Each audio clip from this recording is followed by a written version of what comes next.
Stasera presentiamo il libro Illustres, Vita, Morte e Miracoli di 40 personalità sarde, che nasce sostanzialmente da un'idea di Emanuele Mureddu, che è il coautore insieme a me del libro, e da soprattutto una serie di disegni che aveva realizzato nel mese di ottobre del 2016.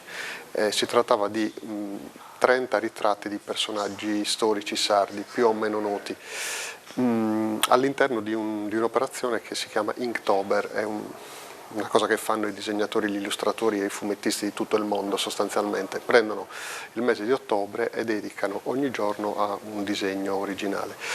In questo caso appunto Emanuele aveva selezionato questa trentina di personaggi.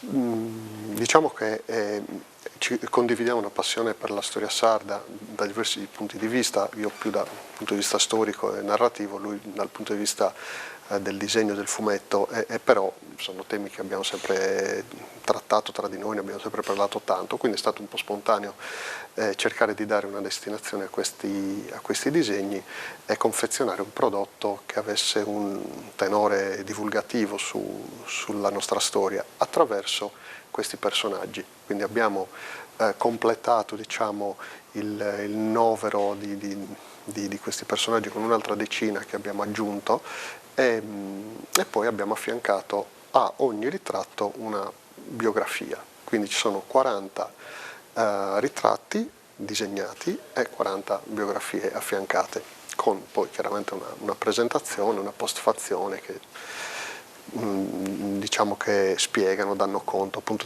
del senso di questo lavoro. Con l'editore Domus Deianas abbiamo subito trovato l'accordo sia sul formato sia sulla tipologia di testo, quindi diciamo che tutto è andato abbastanza liscio nella realizzazione dell'opera.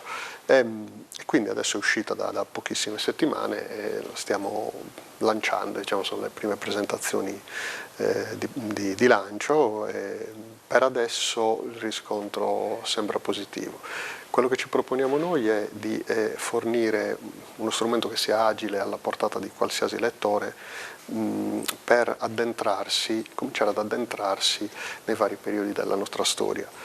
Farlo attraverso le vite di diversi personaggi lungo tutto l'arco della storia sarda ci sembra un modo abbastanza efficace, perché è più empatico, è più vicino anche al lettore, anche immedesimarsi in persone che hanno vissuto nelle varie epoche. Confidiamo che insomma il lavoro abbia un riscontro presso il pubblico e sicuramente il nostro intento è quello di divulgare il più possibile la conoscenza della storia senza pretendere di esaurire l'argomento. Chiaramente il nostro è proprio un primo approccio, è quasi un voler mettere la curiosità al lettore, che poi, se sarà interessato, potrà attingere ad altri testi e ad altre fonti per approfondire, per trovare conferme, smentite o altre notizie. E questo è un po' il senso della cosa.